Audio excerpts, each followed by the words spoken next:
ABC Women would like to thank BIPOC Executive Search for sponsoring today's episode.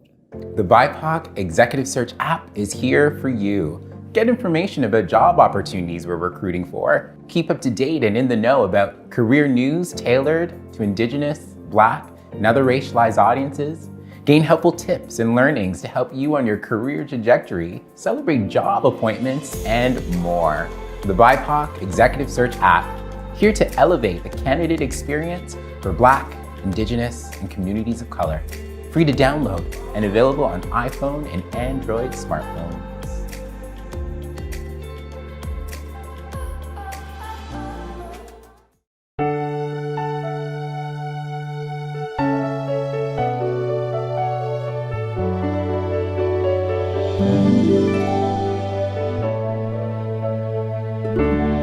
Look how far you have come on your own, but never alone. Through the rain and through the shine, here's your moment, it's your time. You stood tall and now you see, standing in your destiny. 100 woman growing strong. 100 woman where you belong. You stood tall and now you see, you have reached your destiny, woman.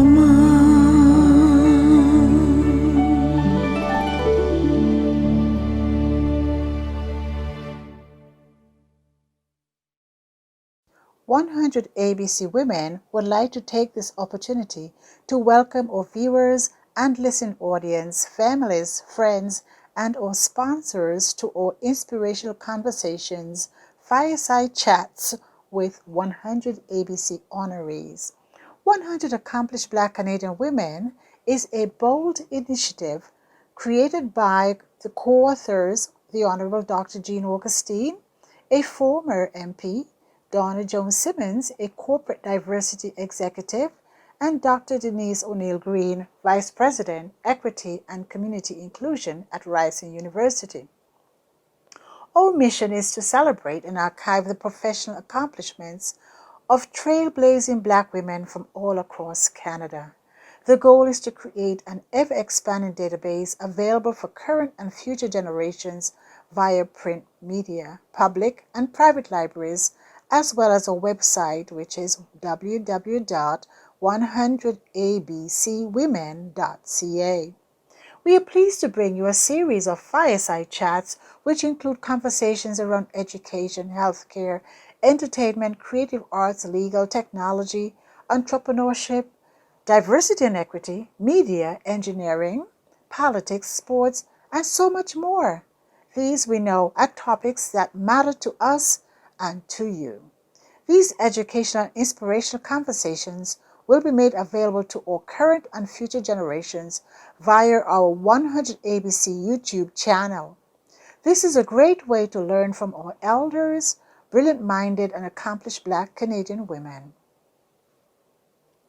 And hello, my name is Sarah Onyango, and I'm very pleased to be moderating this 100 Accomplished Black Canadian Women Fireside Chat focused on media. And before we start the conversation, I'd like to acknowledge that the land from which I speak is the traditional unceded territory of the Algonquin Anishinaabe people, and the Algonquin peoples have lived here from time immemorial, and I'm very grateful for the privilege of living and working in this territory. We have an amazing panel of women in media and communications, and without further ado, I'll just quickly introduce them, and then we'll get right into the conversation. Fenella Bruce, a media consultant at the helm of FKB Media Solutions, a 25-year veteran of the Canadian television news industry. She's produced national morning shows, local newscasts. She is a member of the Canadian Academy of Recording Arts and Sciences, and she will tell you much more about her career in the conversation. Then we have Sharon Hines, a passionate, authentic, inclusive leader, currently the Rogers Sports and Media All-In Leader, National Chair for the Rogers Mosaic Inclusion and Diversity Employee Resource Group. And then we have Patricia Bebiamawa, the Executive Vice President of Silver Trust Media and Afro Global Television, Associate Publisher of Excellence and Vision and Destiny magazines. And then we have Michelle Newton, an experienced keynote speaker and advocate. And she is the creator of Our Mosaic Lives, Back to Black Journey. And she's a public relations and communications expert with over 25 years experience. Welcome, everybody. Thank you. Thank you. Thank you. Okay, so I glossed over who you are, and I'd really like us in this first part to talk about your journeys. So if you can just describe your personal and professional journeys, the twists and turns of that journey, and why you decided to get into media or public relations or both, and just how you built your career and the people who are important in that journey. We can start with Fenella. Okay, it's a long list. I'll try to condense it. So my journalism part of my career started out of university. I did my undergrad at University of Toronto, and then I went on to Ryerson and did my graduate degree in journalism. Fast forward, after about a year, I got my first major market position at City TV, writing for breakfast television. From there, I went on to write for the 6 and 11, became a senior writer, then became a producer, was producing all of the different newscasts, the 6, the 11, the weekend. And I was there for a bit doing that, helped conceptualize a station we all love and watch, CP24, worked on that station, left, had a couple of kids, and then came back, helped break ground on another station called Toronto One. I was there for a few years, and I went back to City. And then after that, I went on to Canada AM, where I was the news producer for the morning show, the national morning show. And then I went on to be the control room producer for Your Morning after Canada AM was no longer. And my last stop was at CTV News Channel, where I was a producer for the news wheel that's in the mornings. And I left 3 years ago to start my own company, KV Media Solutions. And so I am now a media consultant. And so I've taken everything that I've learned in the last 25 years or so, and I put it into my business. So I do media consulting, media training, media workshops. I do some public relations. I do media sponsorship acquisition, live stream production, television production. So it's a lot of stuff, but we try to have our hands in all of those different areas, and it keeps you very, very busy. My journey, I'm trying to condense it into like 2 minutes. It's very hard. But my journey, I would say, who helped me along the way, who got me started, was a reporter at City TV named Jojo Chinto. Yes. And he brought me in to City TV. He actually came to my class when I was at Ryerson. And, I was the only Black student at Ryerson, as many of us are throughout school. And there was a lot of people in my class who had connections within the industry. I had none. So I knew that whoever came, anybody who came and spoke to my class, I made sure that I would follow up with them, Black, white, it didn't matter. And so Jojo came and spoke to the class, and he had a series that was on, and he said to everybody, just give me a call during the week and let me know what you think about the series. Nobody else called him. I called him and I told him what I thought about the series, and he invited me to come and shadow him at the station. And then from there, I just kept going in. I would transcript tapes. I would practice my writing. I would do anything. and just be in the mix. And so when an opportunity came up, which was the position on breakfast television, I applied, and I was encouraged to apply, and I got the position. And so and he mentored me along the way and helped me with my career in that respect. So I think I answered everything in that question. There we go. That's the mark of a media professional. You're able to just condense the important info. That's fabulous. Yes, the great Jojo Chinto. Mm-hmm. Next, can we hear from Sharon Hines about your journey? So my career journey really and truly encompassed both corporate and startup entrepreneurial experiences. I grew up with a passion for art, modeling, dance, and fashion, and I always wanted to be a fashion designer. Then I switched to law and got a scholarship to do law. 5 years, one in Guyana and then in the Caribbean. But that changed when my mom migrated to Canada in the 80s and advised me to get work experience instead because I'd have to redo that law degree in Canada. So I worked in banking, finance, advertising, marketing, and sales, and developed a lot of skill sets before migrating into Canada. So when I look at the field of media, I always wanted to work in media. And when I think about, one of my first mentors, Ellen Bain, who was, one of the senior VPs at Much Music, who really and truly helped me. And I was able to navigate my first job at Kiss 92 FM when it was a country station. It was Toronto's first country station. And she really guided me and really told me that, in order to be an all-around broadcaster, you had to learn both radio and TV. I also won a scholarship from Canadian Women in Communications, and I did radio and TV and marketing at Ryerson University. And so my journey led me into CTV. I was headhunted from Kiss 92 into CTV, and then again through networking, came back to help launch Flow 93.5. Then my journey took me completely out of the broadcasting industry and went to Direct Energy as a vendor sales manager. And I really learned a lot about a call center industry and had a profound, really with people who are on the phones, respect. It's hard work. And I managed, call centers in Florida, Ohio, and a few here as well.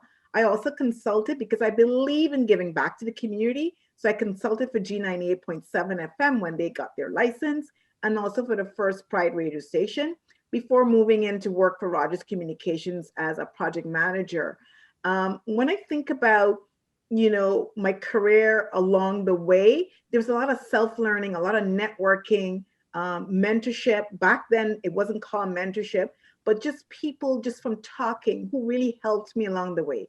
And my mom was my biggest supporter. And she provided me with the inspiration and guidance in both my personal and professional career. She always said to me, you got to keep learning, and you have to and you got to listen. And that's how if I think about my journey and the bumps and the twists along the way and the people I've met along the way, including Fenella, to where I am today, it's because of all that advice and me listening. So thanks. That is fabulous. Thank you. Thank you very much for that. Michelle, let's hear about your journey. Great. Well, I have a very different journey than the two that you've just heard about, because I went to university to study biology to become a doctor. And then when I found out that that would mean that I would have so many late nights, overnights, for some reason that didn't fit with my thoughts for myself. And I actually didn't want to do that, although I was in university to do that. So I started doing work in waitressing. I realized I had a real knack for relationships, making friendships, networking, meeting people who I didn't know before and learning from them and making and keeping those connections. And through that, I actually started working for a modeling agency doing their bookings. I was a model as well, but I learned this business piece and said, hey, better learn about marketing, because that seems to be something I have a knack for. At the time, they didn't really have public relations courses. They were all called marketing. And you did all parts of everything. So you did the event management, the media relations, writing press releases, doing marketing plans, creating all of those pieces. And I just loved it. I just found that it still had that thread of interacting with people, building relationships, forming interesting collaborations and cross partnerships. But one thread that was always through it I really loved was the media relations. Because when you build those relationships with media, you give them real news, you don't waste their time, it starts to follow you around. And I moved up into Simcoe County in 2000 and used my skills in that area to build those relationships. And that has leveraged all of my ability to interact with media, basically all across Ontario as needed in my work as a consultant. The other part of my career that's really starting to come into its own, and it's great because I can bring the whole of me, is my work in the community with issues respecting anti-Black racism, raising awareness about Black culture and Black people through two particular things. One is a personal passion project I call Our Mosaic Lives, my journey back to Black that I began in 2018 that will have no end. But that allowed me to meet someone who I partnered with and set up a not-for-profit making change. Well, all of that work has now intersected with my communications work because a lot of my clients are interested in understanding Black lived experiences, how to communicate better across a more diverse audience, and how to break out of their traditional kind of colonial style of doing things that they didn't know they were doing. So for me, it's a bit of a winding career, but it's always had that thread of relationships and making those connections. When I think of someone who helped me, and I had to really think back there for a minute, it was a woman who I called up, I didn't know her, and said, "Can I talk to you about your job in marketing and communications? Because I'm interested in it." And lucky for me, she said, sure. Her name is Lee Knowles. She lives in Ottawa. And I spent an hour with her that changed my life. She basically presented an opportunity for me to come work as a communications coordinator. And then that was it. I was in, she was a big supporter, and it gave me that confidence to move ahead. Wow. I'm just loving these stories of people who supported you early or just created that one opportunity. Someone somewhere gave you that one opportunity, you grabbed it, and it just opened the floodgates. So that's great. So can we hear from Patricia Bebiamawa now about her journey? Yes, thank you, Sarah. And what, amazing group of women. I'm so honored to be on this panel with all of you. My journey started in Nigeria. So I had wanted to become a lawyer. So I studied political science, my first degree. And while I was in university in my first year, in the church that I used to attend, I started a drama group with my friends. So we used to I used to write the plays and direct them. And during the holidays, we kind of stage them for the community. So one day I was just moderating one of the plays, and someone just came to me and said, "Would you like to be on TV? You speak well." I'm like, "What? I speak well?" And I went for the audition, and he said, "The audition was so good. It's the first episode, so you're hired." So I was doing that on weekends while I was, going to university. And when I graduated, all I knew how to do was television. So I, found a job at another TV station in Lagos. And I used to host a daily talk show there until I moved to Canada in 2000. And when I moved to Canada, I met Moses, who was a TV producer in Ottawa. Sarah knows him very well. So we then started to, try to pitch a TV show to Omni. It took a few years, but then eventually we were able to start Planet Africa. And in 2016, we launched Afro Global Television. And then, over the years, we've had a few magazines as well. I would say I just, happened to delve into the media. But when I look at my life, everything that I was doing was in entertainment. In high school, I used to go for debating competitions on behalf of my school. I used to, be in the drama, club and stuff like that. So I've kind of been doing these things, forever. It's just that I didn't know that this was my path until God kind of pushed me into it. And on the personal side, I'm married and I have 4, children. 4 amazing children. And so this is, in a nutshell, this is me. Yeah. And we're going to get back to you in the next section about creating now a whole network that focuses specifically on those African Caribbean lived experiences that Michelle was talking about. Thank you so much for that. That's just fascinating. Now, let's talk about the industry. What major changes have you noticed? How would you describe the current state of the industry? All of you are Black women who have made your own paths through the media, communications, and public relations industry. Can you tell us about that?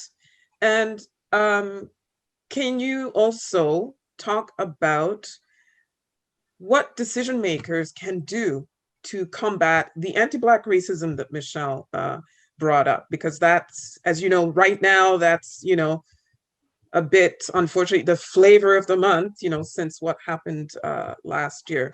So who would like to start? Or I'll just pick on someone. Let's start with Sharon.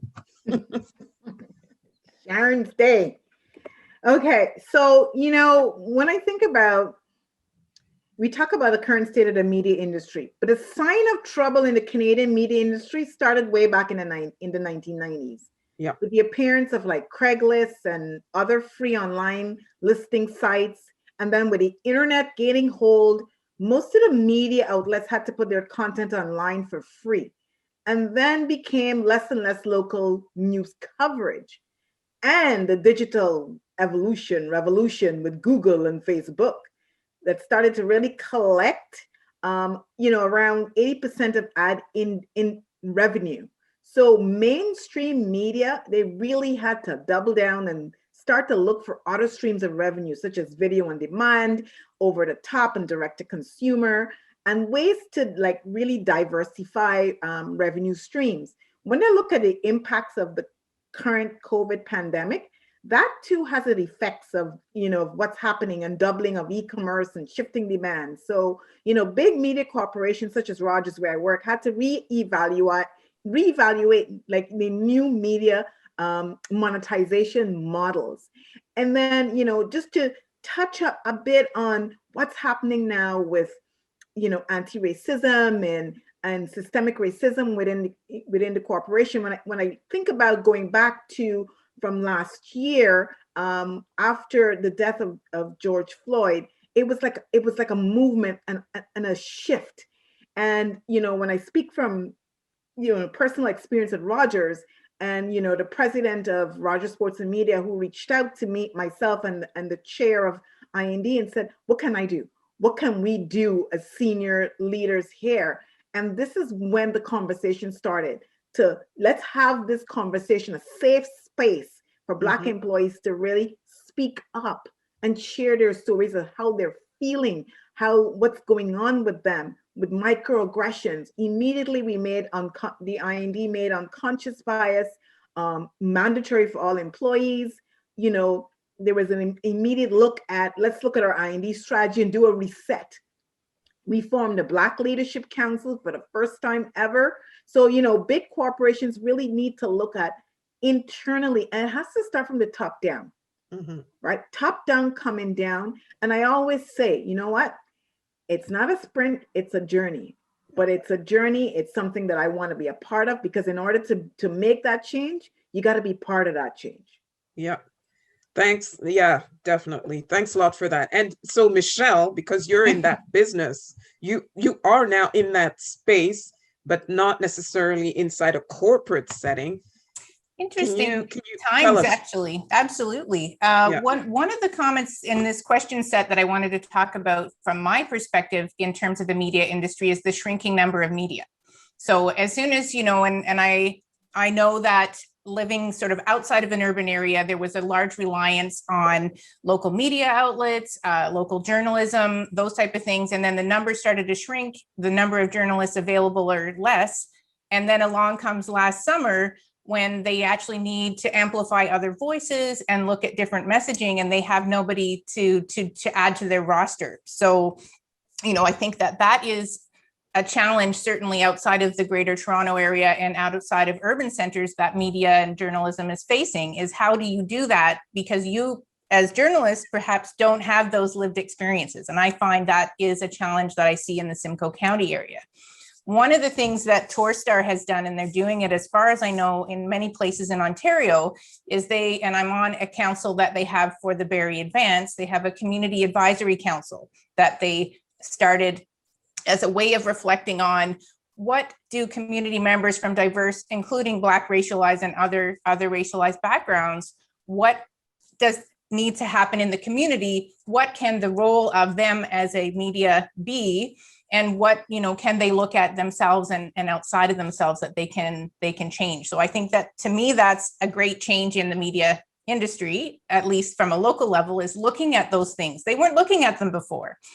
And the comment about, decision makers combating and eliminating anti-Black racism, I have two schools of thoughts on that, partly through the work with Making Change, the not-for-profit, and just partly from what I'm seeing. It would be great for it to come from the top down, but if we wait for it to come from the top down, we might be having this conversation in 20 years. So I feel like it has to come from both sides. And I want to see where I can influence that groundswell. Maybe it's a small view, but if I can change one person and they can bring somebody into their circle and change them, we can get a groundswell going, and maybe it'll meet in the middle. Once the top leaders really recognize that there is a problem, and they can actually acknowledge that there is systemic anti-Black racism and other issues, then maybe this groundswell will have started to catch up and it'll all meet in the middle and we'll have a better situation. There's no one solution for this learning journey. But I do know that inside every organization are individuals, and they are all at different places on this spectrum of, I don't think there's a problem, to I have learned there's a problem and I'm actively trying to be anti-racist, and I'm changing my life and the life of those around me. Big spectrum. Mm-hmm. Thanks for that, Michelle. And so, Pat, obviously yourself and the great Moses Mawa, your response was, you know what, if it doesn't exist, we will create it, and we will challenge and compete with the people who are shutting out the Black voices and faces. Tell us about Afro Global Television Network and basically creating your own media empire. Yeah, thank you, Sarah. When we started, our goal was to show positive images of, Black people on television, through showing positive, stories and elevating sort of narratives. But then at the time, we didn't used to see a lot of positive things about us on television. And that really bothered us. So we wanted to do something about it. And hence we started Planet Africa. But we wanted to do more to be able to have a bigger platform to showcase our stories, and to inspire us to do better as people of African descent. So we launched Afro Global Television, which is a 24-hour TV channel in 2016. It's currently on Rogers Cable, Bell 5, Telos, and Eastlink across Canada. And we have the strongest, one of the strongest subscriber, shape in sort of like category B, which is great. And that is because over the years, we've built a relationship with a lot of entities, and we have a strong imprint in the community. But I want to say that for me, to answer the question about, the changes that have happened, right now, content is still king. So people tend to go where the content is. If the content is on Netflix, that's where they go. If the content is on Afro Global, that's where they go. Currently, we produce about 15 original programs. We license programs from the Caribbean, Africa, Europe, and all over the world, but we produce, 15 local shows. And some of those shows are on other channels. So we're able to proliferate our message. For instance, we have shows on Yes TV, on Vision, on Omni. So the narrative that the media actually showcases about us is what is affecting us tremendously. And to me, I want to say the solution to a lot of the problems that we as Black people are facing is our image, our brand. Our brand has been tainted by negativity. The African brand has been tainted by war and poverty. But here in Canada, our brand has been tainted by crime and all kinds of stereotypes. And this has been kind of, made worse by the media. So I would like to say that if things are to change for us as a community, we have to begin to take how we are seen more seriously. Because when somebody is racist, when a police officer stops you as a Black person, when you go to see a doctor, when you walk into an expensive store, the first thing that comes to people's mind is their perception of you. You know, I remember a few years ago when we're trying to buy a house and we had to rent in between us getting the house and when we left our other house. We're trying to rent in Richmond Hill in a nice neighborhood. And I remember, you know, nobody wanted to rent to us because we're Black. Some of them said yes. As soon as they realized we're Black, they said no. In fact, somebody said to me that, oh, I don't want to rent my house to Black people. And I remember my husband threatening to call Human Rights Commission, but this thing stem back to the way people perceive us, and the only way they hear about us is what they see in the media.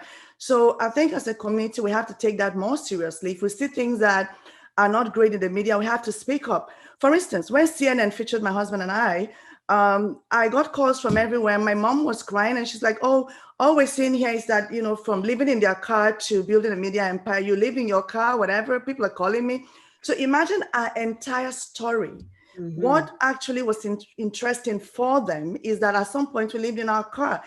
That makes the story more inspiring. However, the motive behind the storyteller is, you know, always the same when it comes to us. For instance, when Michael John became Governor General, some of the mainstream papers have memorized these headlines. One of them said, "From a refugee becomes Governor General." The other one says, "From the ghettos of, is it Port-au-Prince?" Mines. Yes, from the ghettos of Port-au-Prince to Parliament here. So, and then Share newspaper would say, Canada gets its first African Canadian Governor General. They imagine the headlines in Planet Africa, you know, elevating headlines. So until those depressive or demeaning headlines stop, people will not look at us differently, and the way they treat us will depend on those headlines. So we have to call on Rogers, Bell, these big guys, these big players, to stop portraying us in a certain way, even in movies. Why is it that when you're watching a movie, the person who is the crazy one is always Black? You know, these things are not mistakes. It's all stereotypical. And I think that's what we need to try to focus on in the film industry, in television, to make sure that the narrative changes. Mm-hmm. And speaking of image, Fenella Bruce, you are very, very crucial to how, you know, people who are public figures present themselves or are perceived. So for yourself as a publicist, talk to us about how they make your work more difficult. I'm not gonna bite the hand that feeds me, Sarah. So I won't say the media makes my job difficult, but what I will say as a couple of things, I mean, and I do publicity, but I shy away from calling myself a publicist. It's just one of the areas that I do. Yeah. But I want to come back to some of the points that Patricia was making as well about the headlines and things that are done. So I come from two schools of thought, or two areas here. Definitely from being a journalist and being a producer and being what's called a gatekeeper, the person who's deciding the headlines that Patricia's talking about, or deciding the news flow, what leads, deciding what gets shown, what doesn't get shown. And when I started out, and for many years, I was only a Black woman producer at a major market news organization, right? So it's interesting to me when you ask about the state of media today. And last with the events of the murder of George Floyd and Black Lives Matter movement, everybody was now trying to make sure they had, you know, Black people in particular in their newsrooms. The problem was that a lot of those people had left the newsrooms. They were frustrated, right? They were stopped at a certain level. They weren't getting opportunities. And so I would get people sending me, job openings and stuff. Do you know anybody who's a writer, producer, whatever? And I was like, they've moved on. Those people aren't here anymore. They're doing their own businesses, or they're, moved into another industry because they were frustrated. And now you're like, oh, we want to hire you. So it's very interesting to me, but you have to have those people and upper level, right, decision makers in the newsroom to be those gatekeepers, to make sure that those type of headlines don't get out there. And I was consulting with a major network after the summer's events who would want to do a special on racism. And the reason I was consulting was because they didn't have a Black person in their newsroom. Right? So that is very troubling last year in 2020, that you didn't have someone at that level to consult with. Right. So the situation, yes, I'm hoping that with everything that's happened in the awakening, that's going to change. But the problem is that it's been in existence for my whole career. So like that hasn't changed. And so on the other hat that I wear now that I'm doing media consulting and I'm doing some publicity is that, yes, what I'm trying to present to people is, people who are Black, who are expert in their fields, who can talk about something other than race, who can talk about something other, who can talk about mental health, who can talk about business, who can talk about, I'm thinking about all my experts that I have out there who can talk about, I have someone who can talk about comic books, like topics that seem like benign to everybody else, but they don't go to those people when you see them, right? We're relegated to either race, entertainment, or athletics. Those are the three areas that, you're guaranteed to have a Black person talking on. Sometimes politics, but very few. And so I'm trying to change that narrative. I'm trying to give people from our community the tools and the insight and the knowledge of how to access media and to be called upon as an expert, as to get their stories out there. And not just when it's Black History Month. That was just another troubling time for me, because I've never seen so many stories, but I've never seen so many stories that had nothing to do with Black history, that could run right now, that could run in November or August, but we're going to squish everything into 28 days and slap a label on it that says Black history. And I just think it's very disappointing. I think it's great for us to get those stories out there, but like, where are they now? I'm not seeing them now anymore. So, I mean, all of those things, I could go on and on, but all of those things to me, I think it starts, you have to get people from the community in the newsroom making those decisions, having input on the decisions, being at those story meetings, being able to say, no, that's not, how we should be doing it, or that's not cool, or whatever it is, right? And to have that voice, right, that is going to be listened to.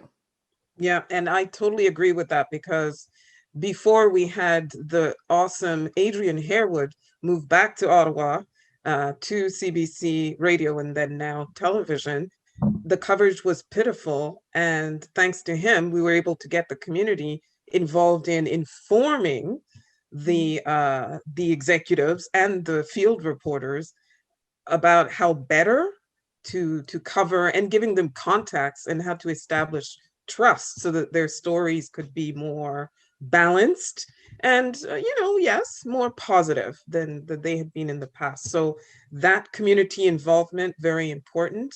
And also involvement at the CRTC level with the licensing, that's important as well.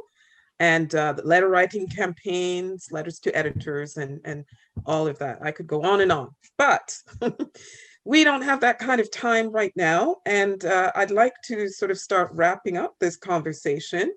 You told us all your amazing journeys and people who helped you, etc. Somebody out there is watching and going, I want to be a Fenella or a Sharon or Michelle or a Patricia. And they're considering, okay, maybe now would be a time for me to consider media, whether it's a younger person who is looking at university, or a more mature woman, sister, who is looking at switching careers.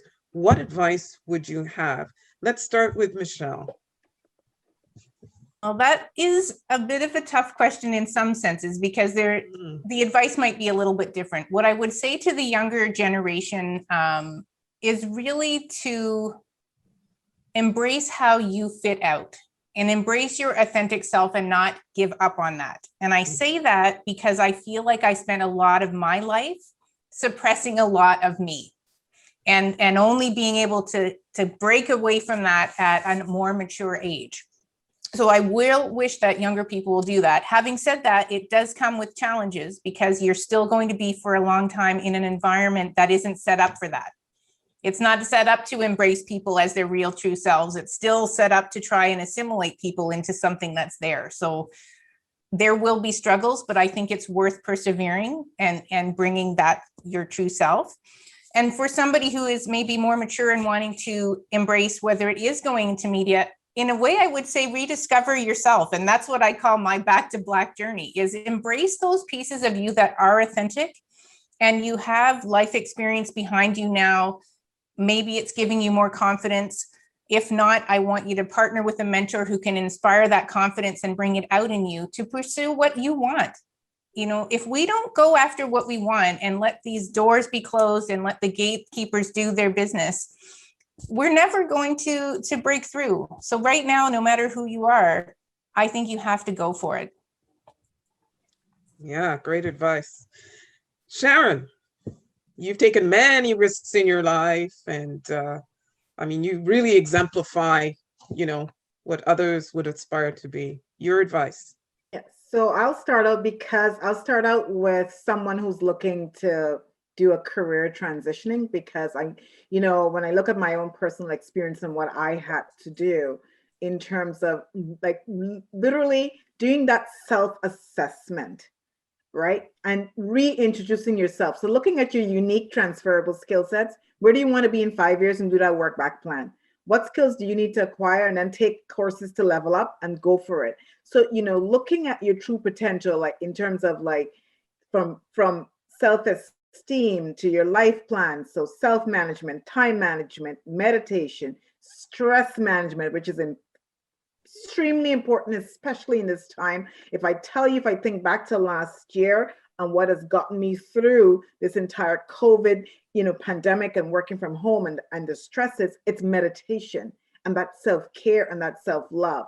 I'm also a big firm believer of visualization. So creating that vision board of your true self and what do you want to accomplish, working out that career, that plan, looking at doing that preparation, networking, effective communication. I'll tell you about an exercise that I personally did. When I was leaving, radio and going into a totally different career stream, I did an exercise that it's called, where I reached out to close friends and family, right? And it's like, know thyself. And I said, name 5 things you like about me and 5 things you don't. And some people can't do that. They can't get that feedback, but you have to hear it. And when you write that down and you look at the feedback you get and you look to see, okay, from a personal perspective, here are some of the changes that I have to make, and professionally as well. And you research new careers, look at your transferable skill sets, and network, and make those face connections. Now we're doing it virtually. And if I look to young people, it's all about what excites you, what energizes you, what's your passion. Don't let anyone hold you back. For now, if you want to get into media, and now with the world of cell phones and tablets, and get out there, Fenella touched on it.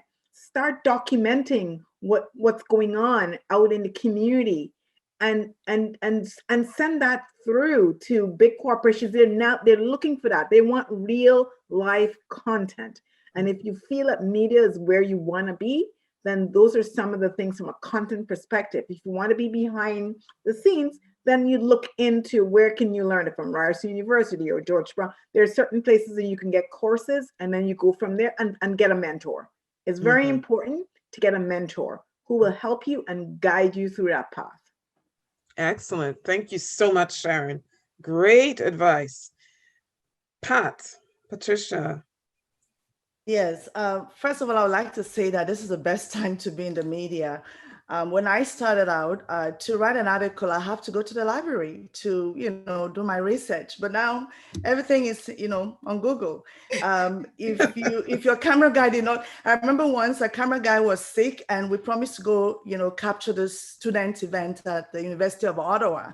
I had to take the camera myself and go do it because I couldn't disappoint the students. They were so excited, we're coming, and this guy couldn't make it. I had to go do it. But now, guess what? I would have just used my cell phone to capture it because it films full HD as well. But see, the principles of success are the same for everything. What I would say to you is be prepared. Success happens when opportunity meets ready people. You don't want to wait for the opportunity, then get prepared. You want to be prepared so that when the opportunity comes, you're ready. For instance, there are people coming to look for a job from us. When I ask them questions, do you know how to use this? Do you know how to use that? They say, oh, no. I mean, you should have learned all those things before coming, especially if you saw that the job description said you're supposed to know all those things. You don't wait. You kind of learn everything first. So be versatile. Right now, we're not looking to hire just an editor.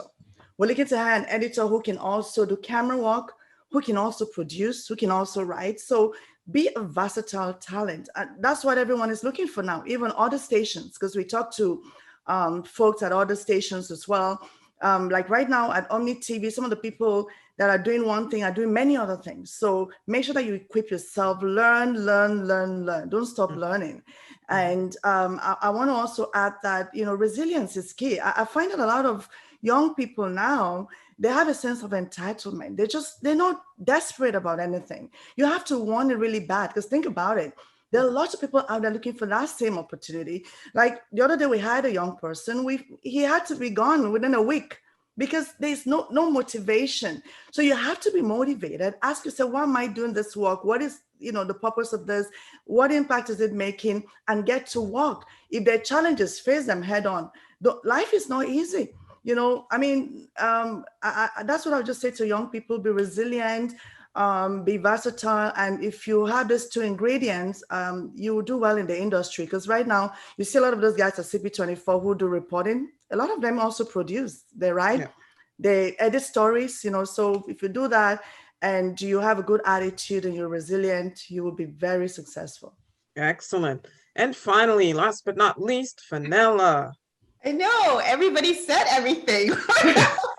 Well, maybe you have nuggets that, I mean, I would have to. Oh man. Okay, so for the young person, I totally agree with Patricia. This is the best time to be out there.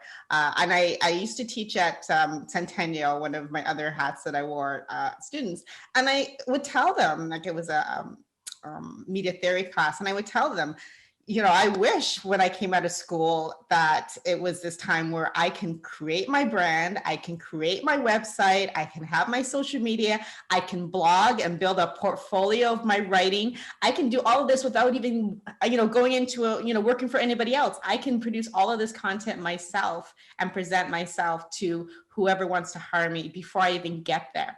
And I always say the same thing that Patricia and Sharon are saying. You have to have a thirst for knowledge. You have to be continually learning. And if you're not, then you're not going to get ahead.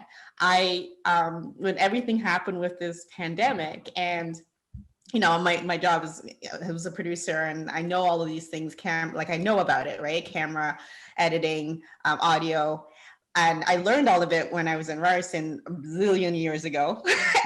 But when this pandemic happened, I had to pull back out those skills that I learned. I had to, I got a tripod, I got a great camera, I got a, mic, audio, mixer board, all of these things to learn how to live stream for my company and do webinars. And, it was a long time ago, yes, but it was still up here, right? And so you have to even at the time when you think, when am I going to use this? I want to be a reporter, I want to be a producer, I don't want to be an editor. But you will use it. You will use it. And we're doing it now, even in social media, where you're editing whatever you're posting up on your TikTok or your Reels, you're an editor. So you're doing it, right? So you're shooting your own stuff. You're a camera person. So all of those skills that you're acquiring, they, like everybody's saying, when the time comes, when the opportunity comes, you will have them. And so don't think, oh, I'm not going to use this at this time, or why am I learning this? Learn it. I sign up for webinars all the time that I listen to when I work, right? And I, take in that knowledge or whatnot, because I may need it down the road. So I have some idea, or when I'm talking to somebody, I have some idea what they're talking about. So I'm not completely in the dark, right? So it's not necessarily that I'm going to, want to learn how to do Pro Tools or something else, but I know what it is and I can talk about it intelligently. So you want to always be learning, always be reading. That's for the young person. And also, I agree, get a mentor. very important. And for someone who's transitioning or who's trying to change careers, which I did, right? I went from a comfy paycheck every 2-week job to, okay, I got to figure out how I'm going to eat every month and feed my family. Based on my own skills and my own marketing of myself, I think that your network is key. It's very important. Like, make sure that you are talking to people about what you're doing, reaching out to people. I had a job coach. One of the first things he said to me was, why aren't you on LinkedIn? Right? And you need to get a LinkedIn profile. And I can tell you that was one of the best decisions I made. I've gotten up to the other day, jobs and clients from meeting people on LinkedIn. So you have to network with people, let them know what you're doing, what you're about, and put yourself out there. And I would say, actually, for the older person and the younger person, from my own experience, and one of the things that I wished when I was coming up was that I put myself out there more. I was very, I was confident, right? But I wasn't as confident as I should have been. I had that, what they call now the imposter syndrome happening, right? So I wasn't always forthgoing with the things that I knew and great ideas that I had. When someone else, usually Caucasian, shot them down, I kind of went with, okay, yeah, maybe it wasn't a good idea.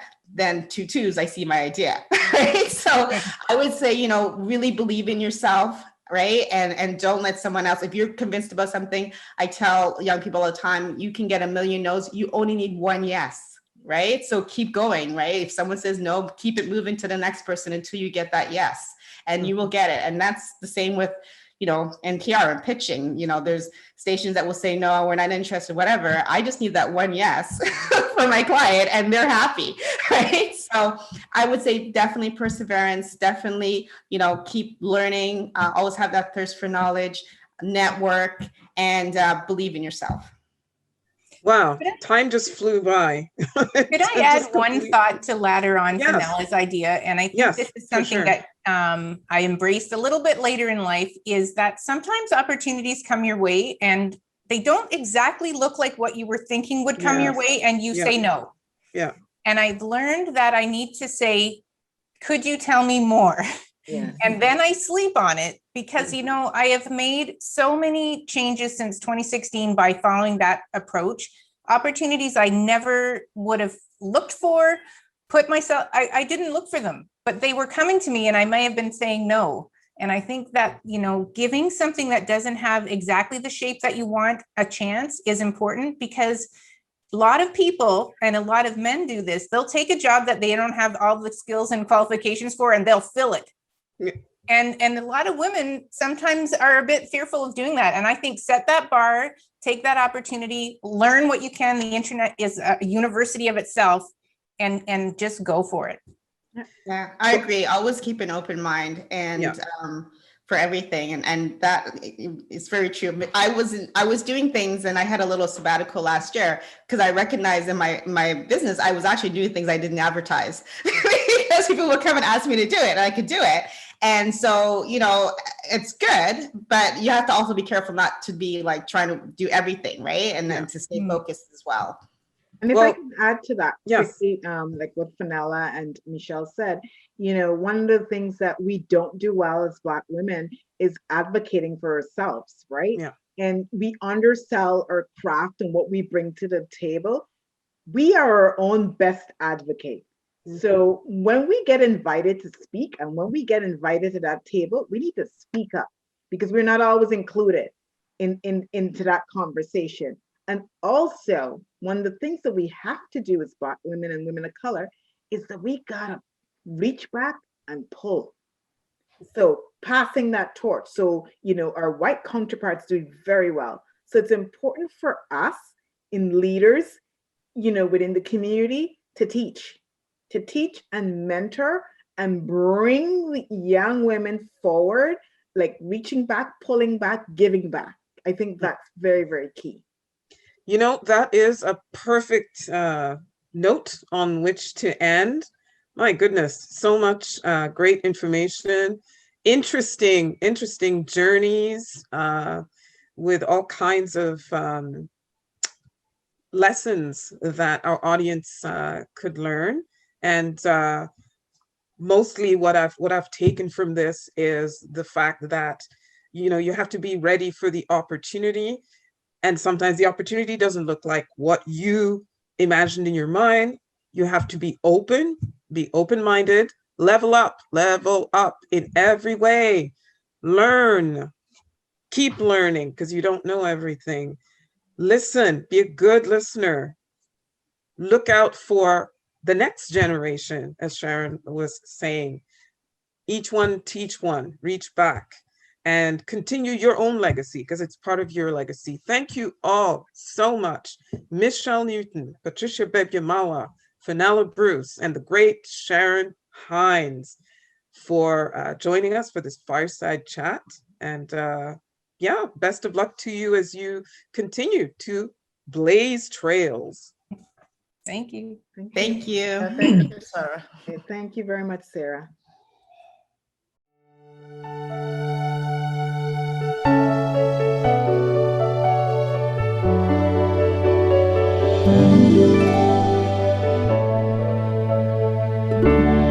Look how far you have come on your own, but never alone. Through the rain and through the shine, here's your moment, it's your time. You stood tall and now you see, standing in your destiny. 100 woman growing strong. 100 woman where you belong. You stood tall and now you see, you have reached your destiny.